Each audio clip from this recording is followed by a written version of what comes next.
So, Mr. Hudson, how are we doing? Yeah, not bad. Nice trip down south. All right. So, let's jump straight in. Main ranking factors for SEO in 2024. Let's dive straight into it. Like predictive ranking factors. I would say obviously we're quite keen on link building. So I would say that one of the main differentiating factor is your links, because obviously the world is becoming AI mad. Obviously we utilize ChatGPT, Bard, other LLMs throughout our sort of day-to-day now, and it's only going to become better. If you've already seen like ChatGPT 3, 3.5, 4, probably by the end of next year it could be up to 6, and the knowledge it's producing now is fantastic. So I would envision link building is going to be absolutely fundamental in making a difference. So when you talk about link building, what type of link building are you thinking is needed?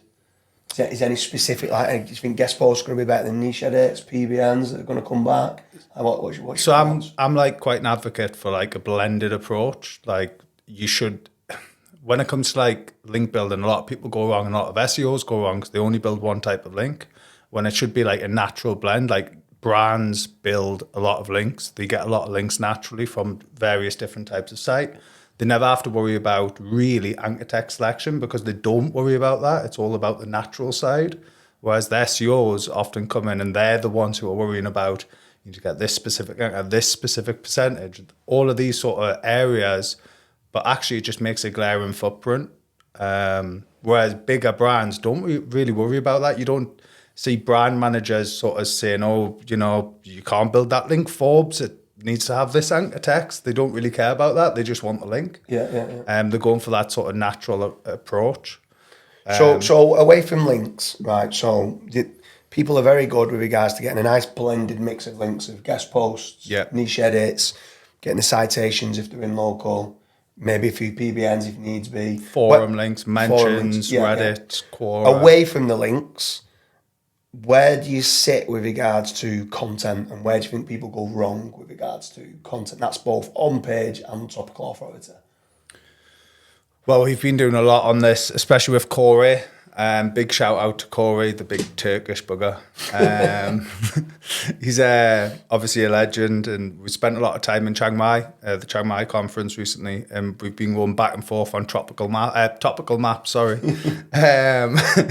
Basically, he wouldn't let us sleep for about a week. That's true. Just every morning, about 3 a.m, we're talking on topical maps and going through different subjects and predicates. A word that I thought I'd never be able to say or use, a predicate. Still don't fully understand it, but we're getting there. SPO, that's what it's all about now. The RDF triples. So that's kind of like, the approach.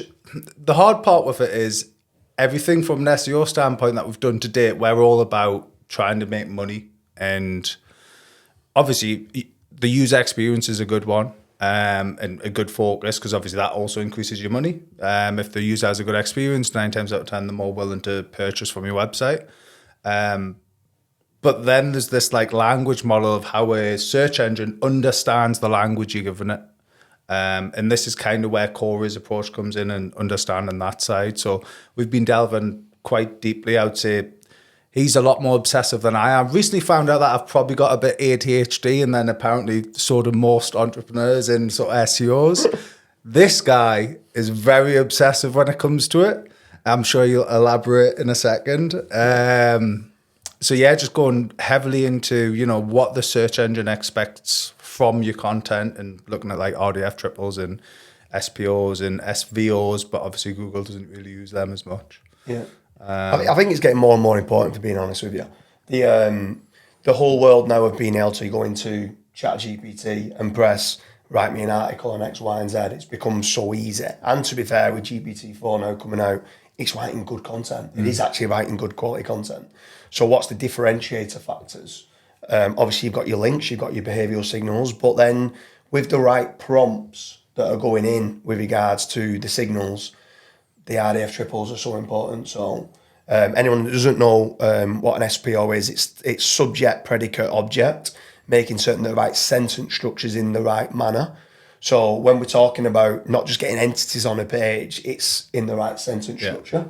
And so many times, like we've been using certain tools, whether it's Market Moves or Phrase or Surfer SEO or onpage.ai, and they're getting what entities are needed on the page, but not whereabouts on the page. Yeah. And do you know what is so important? Where we're actually getting some of our writers that are putting the wrong entities in the wrong heading sections. And it's causing issues because each subheading section with the question should be answering it in the correct manner to do with the subject, predicate, and the object. And I think that's the biggest thing that we're trying to get the training team to go through with content writers, with the editors, in making certain that our content quality is so much more better. But yeah, I think that's a tough one because, like you said, you need to then start understanding LLMs a lot more and stuff like that. So, and it becomes a whole other it's weird because obviously I would consider myself and probably yourself quite high level SEOs, but actually when you start delving into this, you're like, you know what, I've been winging it. I have no idea what SEO is. Somehow I've ranked over the years, but this is like another level. Obviously, with that in mind, though, it's the evergreen sort of development of the algorithm, right? So when we first got into it, it was arguably a lot easier, you know, way back when. I think 2004 was when I first entered the SEO game. And, you know, back then it was just a case of really just keyword stuffing and spamming the internet and you ranked. Obviously, nowadays you've got a lot more detailed, updated algorithms, all the different penguins, pandas and bears, oh my, etc. That you've got BERT, you've got the helpful content updates. All of those elements are obviously playing a huge factor, and more so the fact that Google has now basically turned around and said, you know, it has no problem against AI content, except it just doesn't want mass-generated stuff. So it's basically advising people, yes, you can use AI content, but don't just churn it out. Have people proofread it. I think a lot of it comes back down to quality over quantity. Yeah. And I suppose it's the exact same, like, I've made shortcuts on the way that I do content over the years. My content's not, now when I look back on it, it's not been good enough. We're all guilty of that. Yeah. I think like the content has not been good enough. But saying that, it was back then. Yeah. So I did enough to win. It's like the Kyle Roof kind of saying, you don't need to be faster than the bear. You need to be faster than the other people running away from the bear. Yeah. So I've always done enough to win, right? But now I'm starting to look more into it. I'm like, actually, if I can just tick all the boxes and give that extra bit of quality, I'm now going to make certain that I continue to win coming into 2024. And then it kind of comes back to when you first spoke about the links. And it's same with links. Like I'd even say over the years previously, I kind of fudged my way through links. I didn't understand toxicity. I didn't understand trust. No. So there's all that side to it with regards to raising the bar, with regards to what you're doing with quality of links, having certain parameters in place to check toxicity and trust moving forward, to make certain your content does have the right RDF triples and stuff. So it's going to be a bit of a crazy world coming into 2024 because I feel like I'm a school kid again. That's what I was kind of saying to Charlotte, my partner. It's like how excited. I almost feel like I'm back at school, which is quite nice to wake up in the morning rather than going, oh, bloody hell, here we go, another SEO day. It's actually, school day now, which is great. So what's your thoughts on, you know, we just hit SEO. What about paid ads? Are you doing much in the realms of paid ads or... So I think paid ads is more and more important. I mean, I think a lot of people who know myself with regards to paid ads, I do everything through Rick at Statuo. He's an absolute genius with regards to PPC, Facebook ads. He's got a bit of a crap hairstyle going on at the minute, hasn't he? He just had his hair blonde, so yeah, it's a bit dodgy like. But with regards to Statuo agency, in my opinion, the second to none in the world. Yeah. They can run everything from YouTube retargeting to YouTube ads, Twitter ads, like I said, Facebook ads, Pinterest ads. They know how to get the cheaper type of traffic that's needed for certain brands, which actually has got a massive SEO value as well. Because traffic's probably, debatably, probably is the number one ranking factor. Which is also when it comes to, obviously, you were on about links earlier, if you can utilize traffic to help establish whether or not your website deserves to rank and whether or not the users actually enjoy your content, it's a very good way of working that out and paid avenue is one of the unique ways of doing it, I guess. Yeah, even PPC, we've seen direct lifts when we run PPC to our brand. Our SEO rankings go up. And like people go, there's no chance of rewarding PPC, but it's like it's an indirect ranking factor because of the behavioural signals that are going through to the page. So yes, I've always adapted. I've always used both SEO for organic SEO kind of rankings, but I've always been a massive advocate of paid ads. One of the ways I used to always say with paid ads is a brand wouldn't be a brand if it wasn't willing to spend money on paid ads. And also, if you can't get paid ads to work, then there's no chance in hell you'll get organic to work. Yeah. Like, as in from a, conversion rate, optimization aspect, or just a general aspect of, website functionality. If your paid ads can't drive monetization, then there's no point in delving into it. Not only that as well, when obviously if you've got a decent PPC agency on board and they're running ads for you, the amount of keyword data that you get is unbelievable. So that then can start realising how much volume is coming through for certain long tail key phrases. Yeah. There's no better keyword research. No. Like people are going, let's go to Ahrefs or SEMrush and extract the data and do keyword grouping and stuff like that. There's so many keywords still to this day and phrases that are coming through that are unique or long tail that don't show up, that are showing zero volume kind of keywords in these tools. And they're getting thousands of searches, especially on certain stuff that have got trends that are related to it. You can quickly then, if you know it's a trend, parasite SEO. Yeah. What better way? Something's coming up at Christmas. Hang on a minute, I'm not bothered about ranking this in January, February, March, but I want quick rankings, get a few parasite SEOs up, get a little bit of signal boy kind of signals coming through to it, get a couple of tier 2s. Happy days. It's another kind of process that can be going through. So what's your thoughts then on the paid ad? What I'd say, with regards to paid ads, what's your favourite platforms? Is it just PPC or do you like the other social media platforms as well? So obviously loved Facebook until the iOS update. Recently, Rick showed us a new tool, Thought Metric, which we've been getting to grips with, but Thought Metric's pretty cool for attribution. So obviously when the iOS update came out, it kind of ruined a lot of attribution elements, and that's kind of what messed up Facebook, is you can't actually attribute. Facebook, it's a hungry son of a bitch.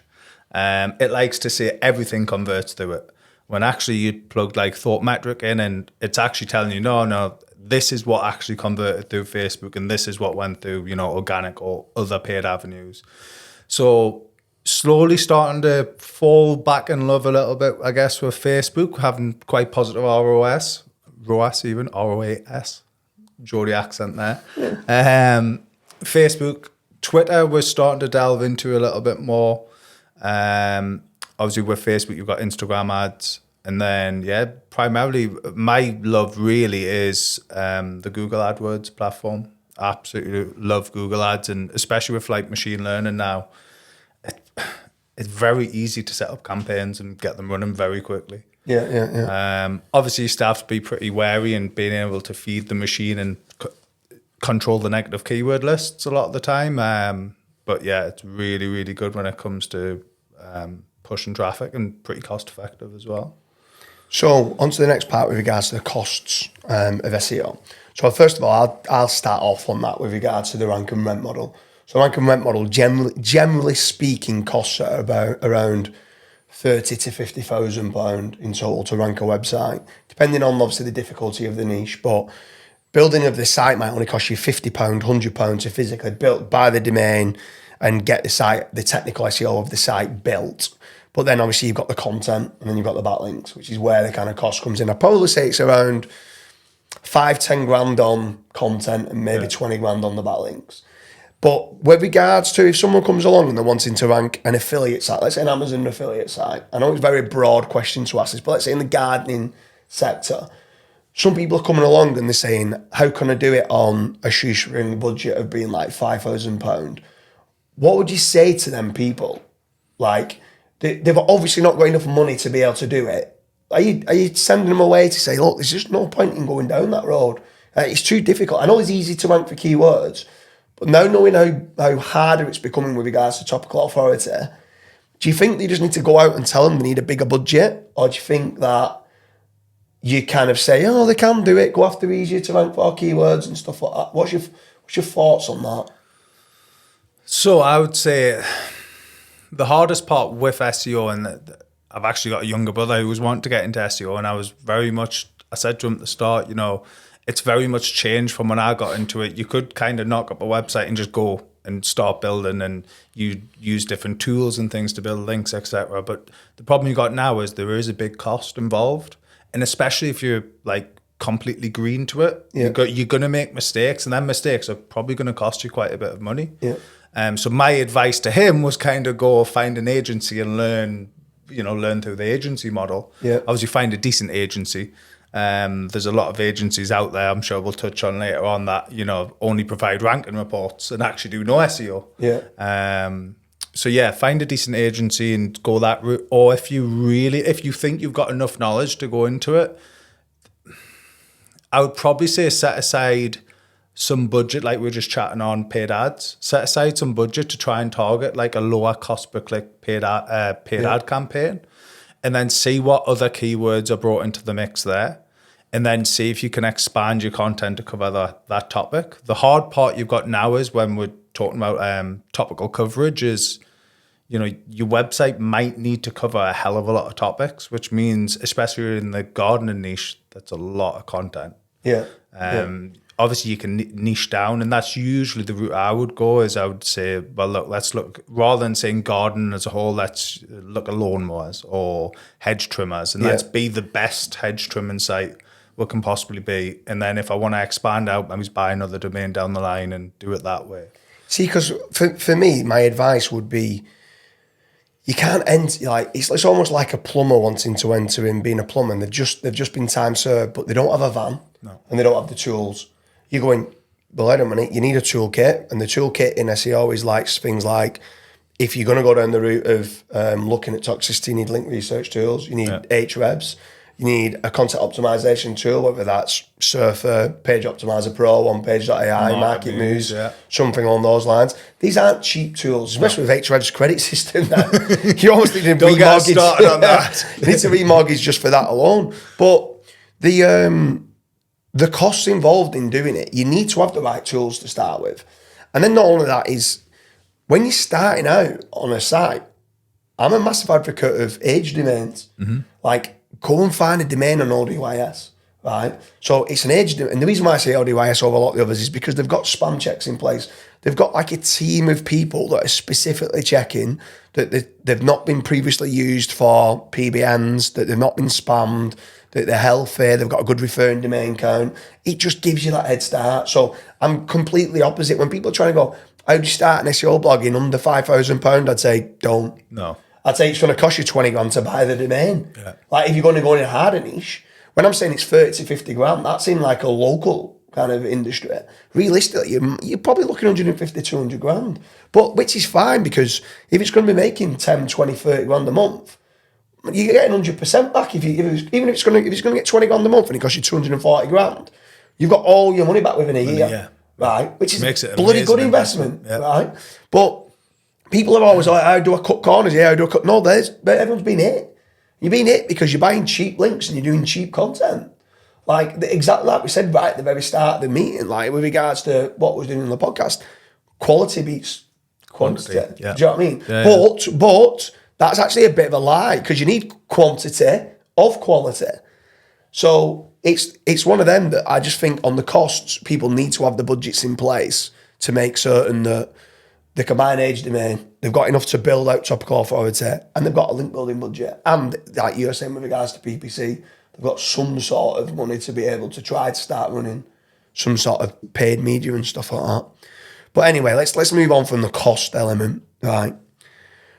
What, if you're starting an agency, where do you start? Would you start an agency? I wouldn't start an agency personally. I wouldn't, no.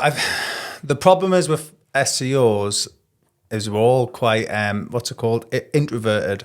So the one problem I struggle with is when I'm dealing with like agency clients, I do struggle quite a bit, unless I really know them quite well and they understand that I'm not really going to speak to them every day and I'm just going to get results. Then that's absolutely fine. But the point is with agencies want the glossy reports. They want to know what you're doing, how you're doing it, why you're doing it. And then they expect that all for free. Because by the time you deliver all them glossy reports, what time's left on the project to actually do the SEO work. Yeah, it is crazy, the whole kind of... So what would you go down? Would you go down affiliate? Because the affiliate, I mean, look at what's going on with the affiliate market. There's people saying there's a massive big vendetta from Google against... the war on affiliates. Against affiliates. Right. But actually, if you start looking at people that are doing the exact same strategy with regards to content quality, content scaling content on Topical authority and links, and they're doing almost the exact same model in e-commerce or lead gen, and they're not being hit, but anywhere where it seems to be that they've got lots of outbound links on the page, i.e. doorway pages that's going to affiliate platforms or display ads, they're being decimated. So like, what I mean, obviously I don't think you know the answer to this, but what do you think it's a war against affiliate? Or do you think they deserve it, first and foremost? There's a twofold to this, I think. So I would say from Google's point of view, the problem you've got is a lot of affiliates tend to want to try and make money quick, and they'll find the quickest route, which is usually the hackiest route. And then that usually involves, manipulating the search engine, somehow finding some type of hack to make them rank. Yeah. So would I argue that, yes, they deserve to be hit? Probably.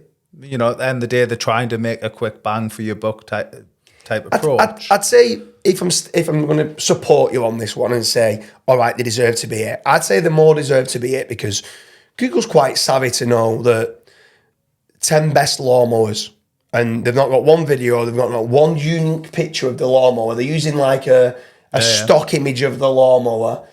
And the truth of the matter is, they've got to prove that you've opened these lawnmowers. You've got to prove that you've used these lawnmowers. You've got to go really technical of why you prefer this one over that one. And these people are just doing top 10 lawnmowers. They're probably sorting it by whoever pays the most commission. Yeah. And they're all just going through to affiliate platforms. And it's like, what gives you the right to rank for top 10 lawnmowers when there's an actually very good chance, probably 99.9% chance you've not even bought one of them? So for that reason, how can you go and give advice on them top 10 lawnmowers? And I think that's where the scathing attack is coming from. Yeah. That you almost need to go down the route and the realms of making certain that you have got experience with the lawnmowers. So it's more the gardening blogs, kind of, can they prove that they've used it? Or is it really the high authoritative sites? My issue is, if the people that was ranking was a landscape gardener, right, that's got loads of videos... Right, there's got loads of videos out there that's ranking number one for best lawnmowers. I think that's a good result, right, for Google to do that. The issue is at the moment, they're ranking big newspaper sites for big affiliate terms. So it's like they've gone, you missed the niche affiliate. I know you've not bought these 10 lawnmowers, but you know what? Independent, I'll put you at number one. Or Daily Mail, I'll put you at number one because you've got a DR95 site. And you go in, they've even got less likely that they've opened up and used the lawnmower. So I don't know, it's a bit on the other side to it. As much as I say sometimes some of these affiliates deserve it, I do also feel the people they've replaced them with aren't any better. No. So I don't think they've improved the search. So I would say what's happening is, obviously from an algorithmic point of view, they're trying to get better at identifying which affiliates are actual affiliates, or actual reviewers of these products. Obviously, the hard part is that it's very hard to factor that into an algorithm, because it can be manipulated, right? Yeah. So you've got a YouTube channel with some videos on. Any man and dog can do that. Yeah. And all you have to do is name the title tags and, all the different tags, description tags, etc., to say it's about this lawnmower. Maybe there's a couple of pictures sprinkled in. Algorithmically, they can probably pick that up, but obviously they can't, at the moment, work out whether that's still a legit review, right? Yeah. So it's like, there has to be a balance from Google as to what they deem as quality. Now, at the moment, I would say they are leveraging more towards the authoritativeness, which is from a domain point of view, so the links coming into it, essentially, amount of content it's got, amount of links coming in. Because if you look at the websites you touched on before, affiliate sites tend to have a lot of outbound links, which is like a doorway page. But so do these big media sites. Yeah, I think that's my issue sometimes, because I feel like they've dialed up authority and dialed down topical authority. So like some of these newspapers, they might only have 5 articles about gardening and now the ranking, where previously it was always about, the last updates was always kind of dialing down authority and dialing up topical authority. So if you've got more articles about gardening, you're going to rank better. Well, now it seems to be the high DR, or it seems to be Quora already. And do you know what? Like they got a lot of stick for that. But I suppose if you take yourself out of doing SEO, what's a better page? Like me, is it in one person giving advice of here's my 10 best lawnmowers that I've probably not even used, or Reddit, which might have discussions between 20 different people arguing, no, this is better because of this, no, this is better because of that. And you got debates from different people giving different angles of what their opinion is. Yeah. Sometimes I think actually if these Reddit posts, now don't get me wrong, some of them are, but this Reddit post hasn't been updated since 2018. And if it's not, I can understand, well, why is that ranking? Like realistically, why is that ranking? But now that it is ranking, I can guarantee you that those Reddit posts that was only updated in 2018, now's probably got 20 people going in there giving their opinion. Yeah. It might have affiliate links in there, and I'm not bothered about the affiliate links. At least it's giving a varied approach of what different people are thinking than one person's 6,000 word article that might be skewed by earning commission. Yeah. So I suppose partly the affiliates deserve it with one breath. And on the other side, I feel like the niche website builders have been harshly hit when they have been replaced with a newspaper that's got 20 affiliate links on there, and they've probably not used it either. So what makes them better than the niche websites? Then what we've also been delving into when we're in Chiang Mai was, so you've built a website, you're doing well, you're ranking well. So then what you end up starting to do is you go, you know what, I can expand this website more. Yeah. So then what starts to happen is you start expanding and expand. Oh, I'm ranking for this, I'm ranking for that, I'm ranking for this other thing. All of a sudden you've got a gambling website that's talking about dog toys. Because it can rank. Yeah. And then because you've over leveraged your position, you then an update's come along and slapped you back down. And we've been discussing this a lot when it's coming from, like a topical authority. So for people who might not know, topical coverage is when you're covering the entirety of the topic, but topical authority is when it's topical coverage plus historic data.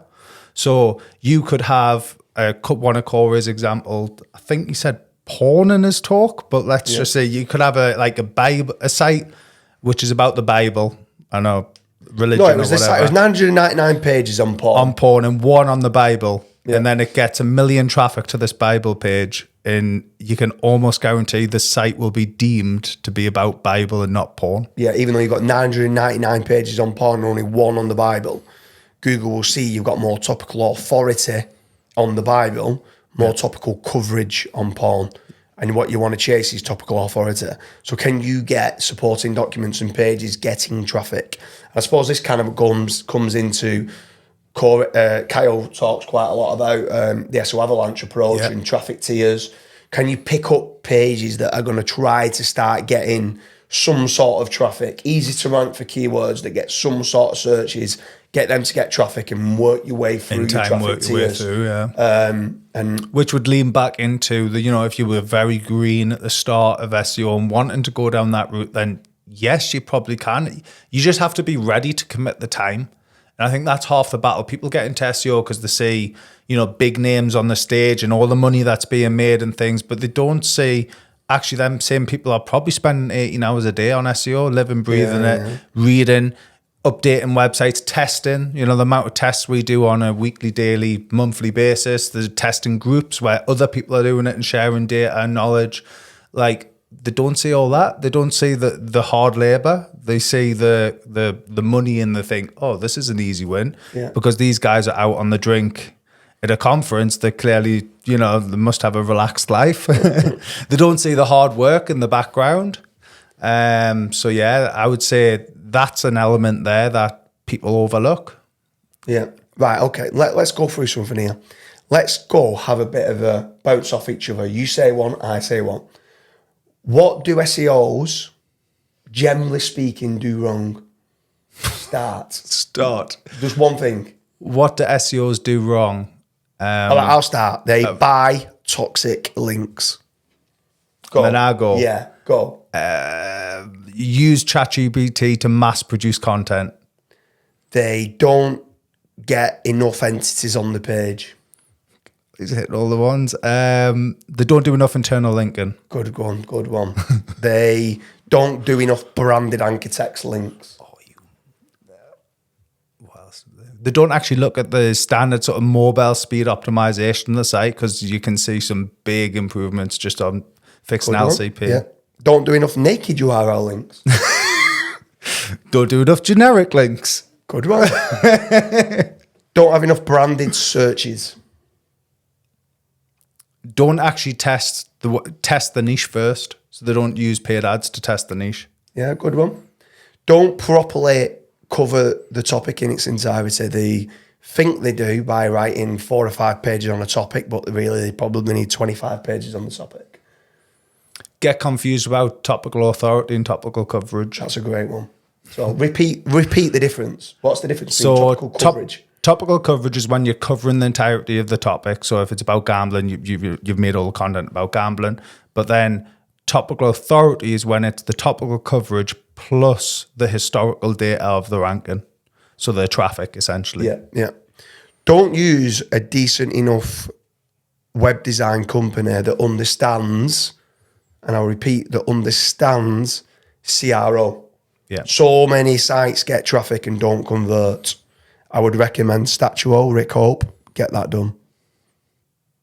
I don't think I've got many more left in here. Like, Come on. What else? Right, okay, I'll keep going, and then every so often you can jump in. Don't make enough different types of links.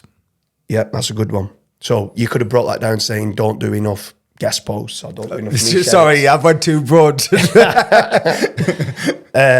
They don't add enough images on the page. They're very kind of text heavy, especially now AI's coming involved. Don't add enough rich media to the page. Don't add enough videos, which is another one, yeah. Embedded videos. Don't actually try to rank videos in YouTube. Don't actually use schema. Now, the amount of affiliates and affiliate sites that don't actively use schema properly is Scary, including scary. me. To be fair, I need to massively brush up on my schema. Massively. Don't try to rank the images well enough. In Google Images, I'm on about.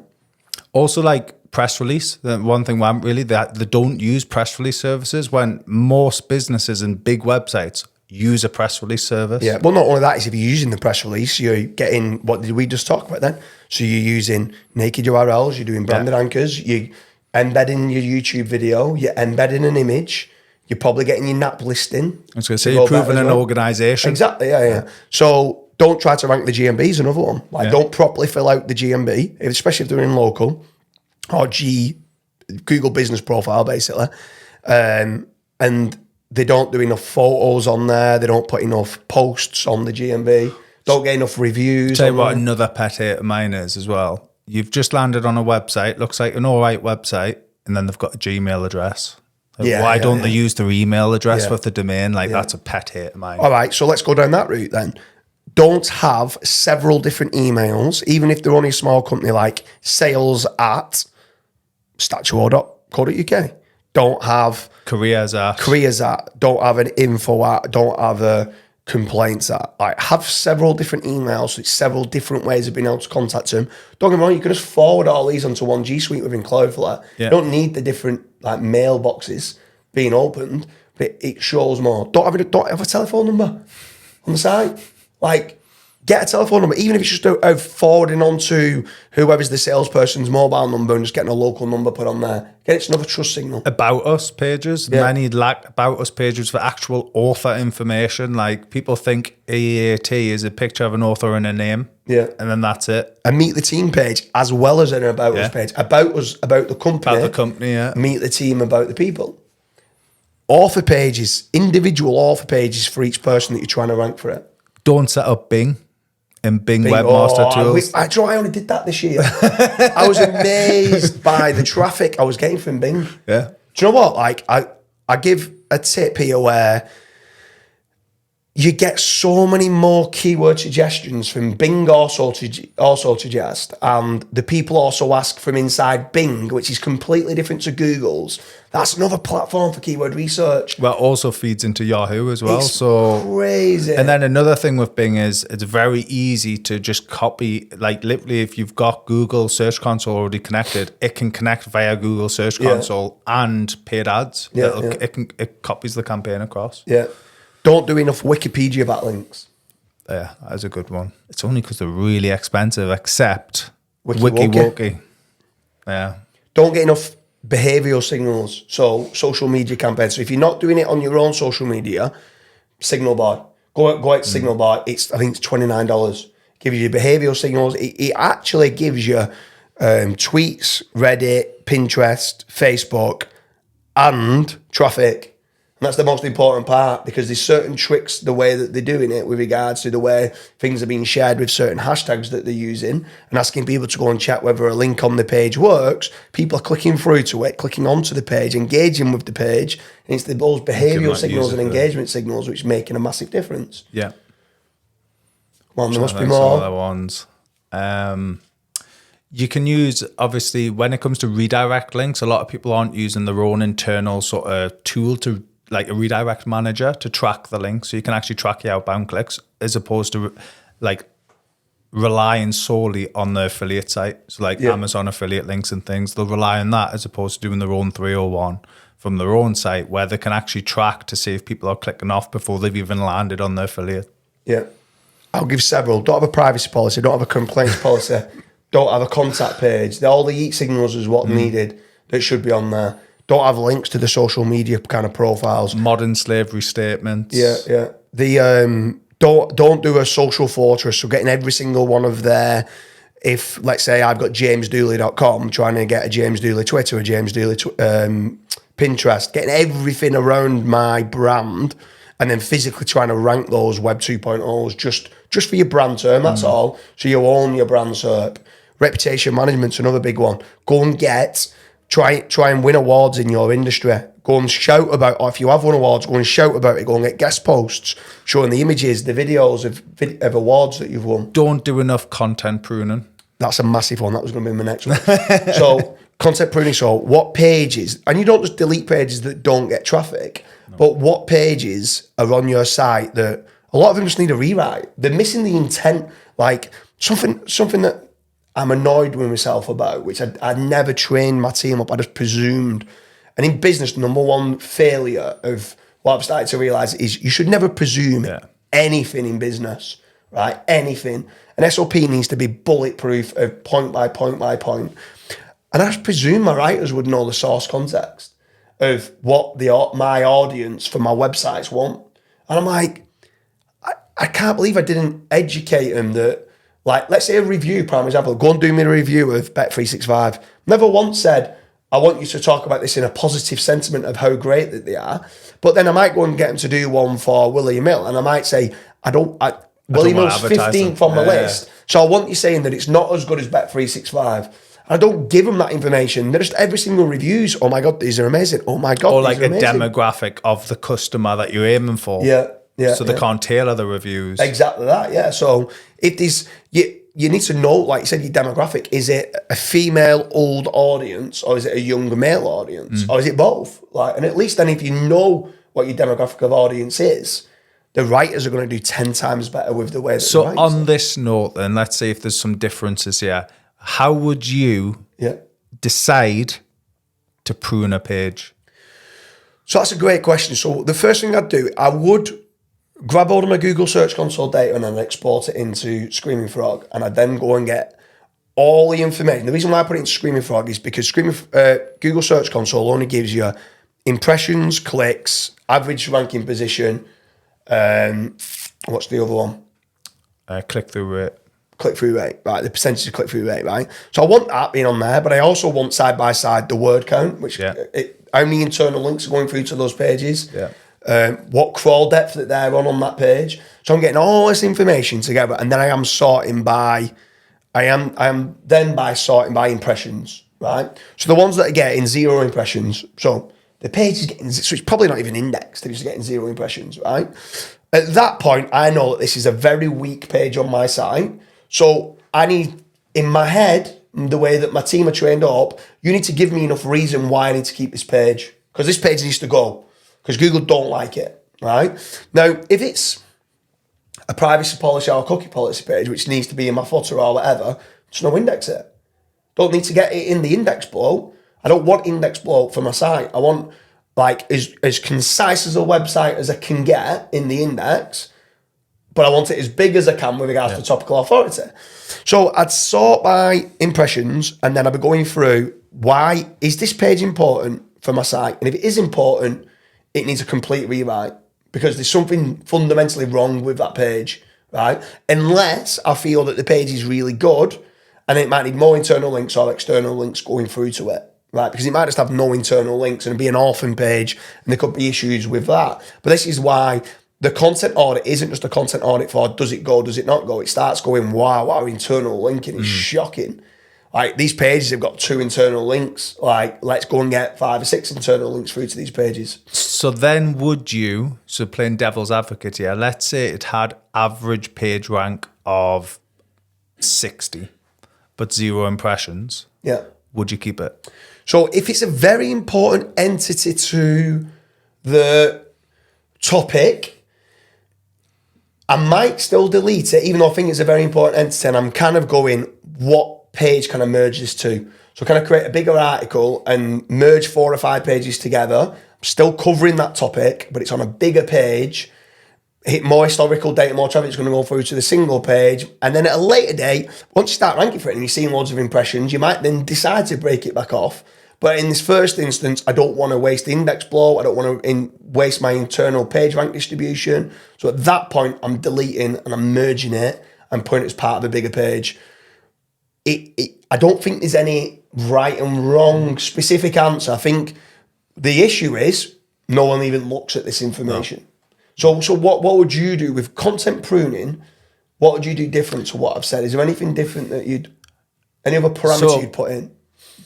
When I used to own up, heavily involved in the gambling companies, obviously Dooley knows quite well what I was up to. And one of the approaches we did was we're one of the first in the industry to almost do like a mass, every single slot game we had a review of. Yeah.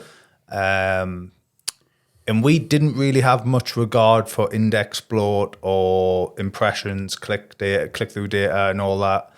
Then later down the line, we started looking more into this, and pretty much everything that you said, I would be swaying towards doing. The only thing that I would be tempted to do on things where average position is, let's say 60 and it's not getting many impressions, I would be looking at, can I further improve that page? Is it just slightly away from the core corpus of what I'm trying to rank for, to the point that it might then trigger some impressions? Because is it just not getting impressions because its average page rank so low? Yeah. It's the only real, it's quite a mixed bag really, because, well, here's another thing. Let's turn it back on you. So you mentioned taking that page and putting it on, merging it into another page, or taking that bit of information, putting on another page.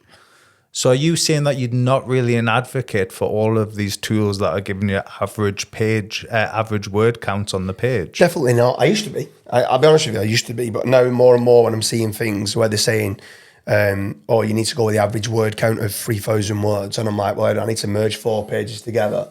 So now you're telling me that this page here for this keyword needs to be 3,000 words, but I'm probably going to do 7,000 words. So I'm actually going to be changing slightly the intent, where if I'm merging 5 together, it's 5 different slot games. It might be like going after the software of the game with software games. Or it might even be 30, 40 pages that like the smaller type of games that are going on there. And it might be one of the H2s that I've got a dedicated page for. I kind of link off, then going for more information about the slot game, going through to it.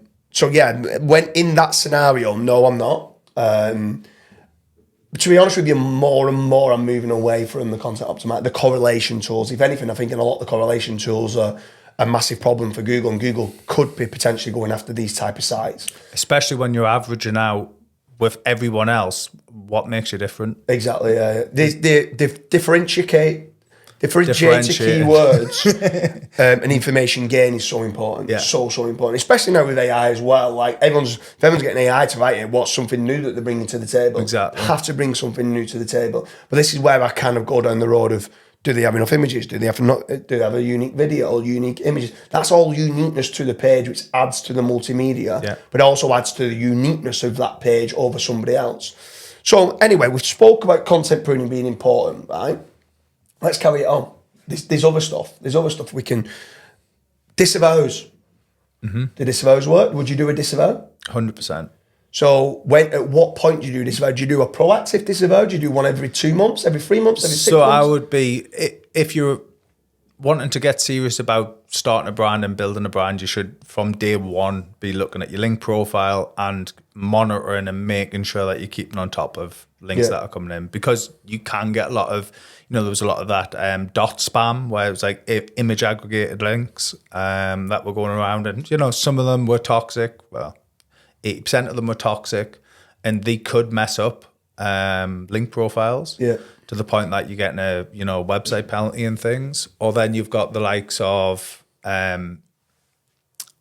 forum links. There's so many different types of links. Obviously, it's not just one type. So like there's links within. So like forums, a type of link, but then you've got loads of different forums. Some are positive, some are negative.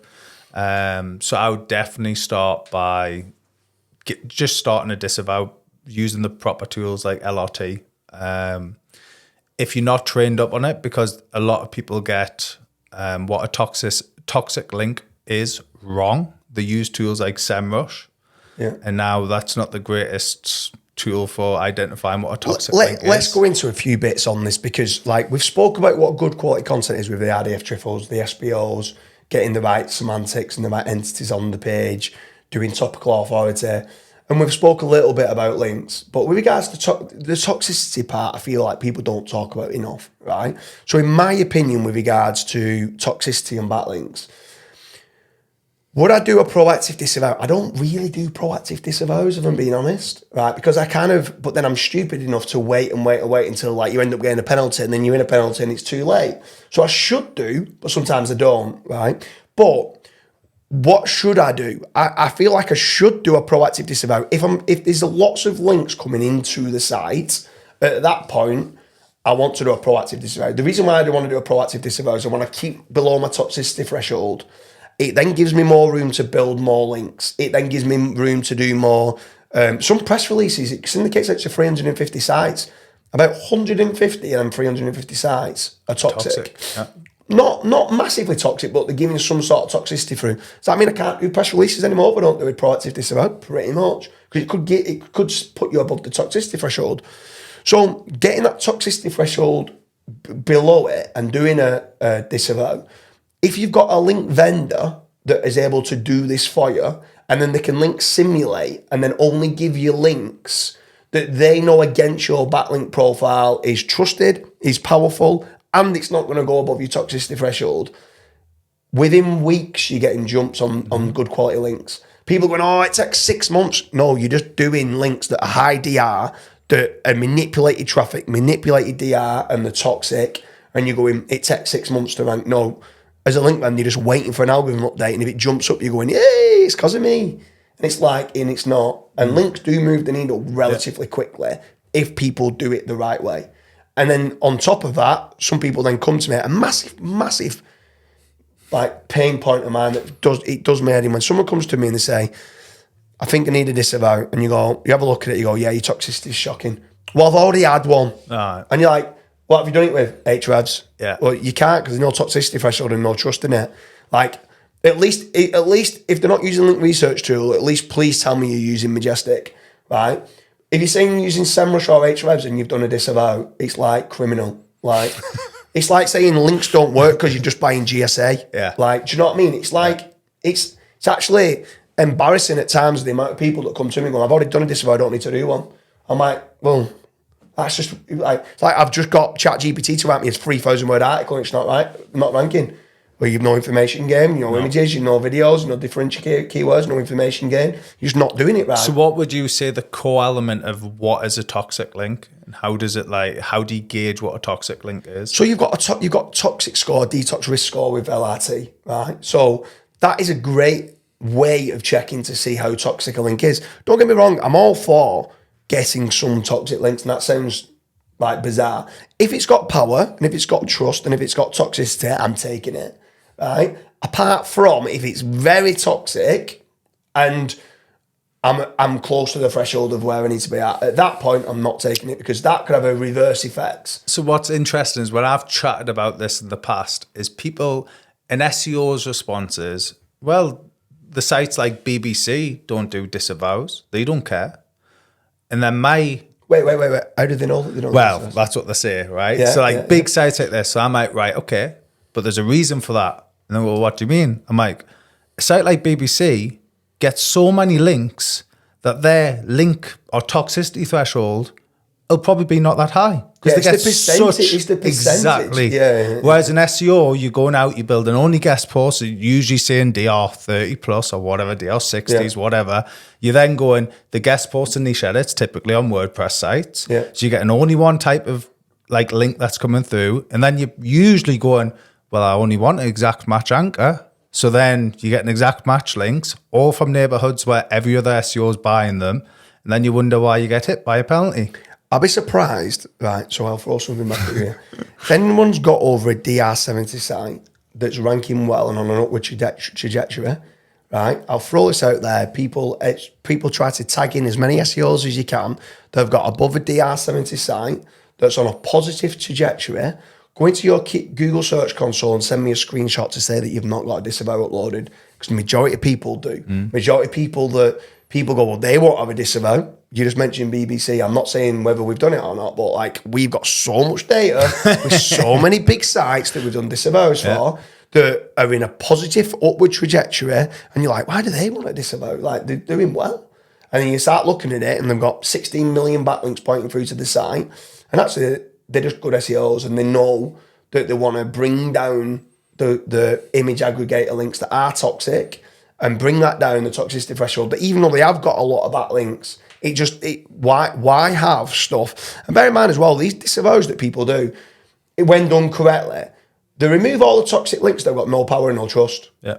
So they've actually, these are SEOs now, with regards to, Rick Lomas used to be brilliant at doing disavows, brilliant, right? But I would say it was too aggressive. He was disavowing certain links that had power and had some trust. And as SEOs, and now we've kind of learned and leveraged Rick Lomas's knowledge, we now go, whoa, I want to keep that. It's got a bit of power and trust, and it's relevant, and it's got a branded anchor, and it's a contextual do follow link above the fold, and it's getting some traffic. I want to keep that everything I can. So then what do? You try to keep as many of those as you can, because they're getting power and trust. So you almost like a staged disavow. You get below the toxicity threshold, and then you go with a link rejuvenation pack. Yeah. You get your link rejuvenation pack, which is basically, because someone's ran your site against a toxicity threshold, you can then go through all the guest posts and niche edits that you might be running against your backlink profile to say, yeah, this is only toxicity of 100. You've got 950 as your threshold. So build these all day long, because if anything, it's going to bring your average down. Yeah. So yes, it's got some sort of toxicity, but it brings it down. It's got power, it's got trust, and it's bringing your toxicity threshold down. So you go and get a £2,000-4,000 link rejuvenation pack.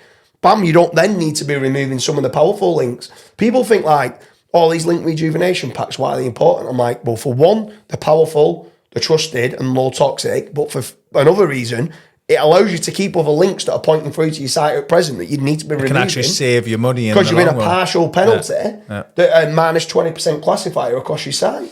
So you're going, I can't get from number 5 to number 1 for this keyword. Yeah, you're in a site-wide penalty, mate.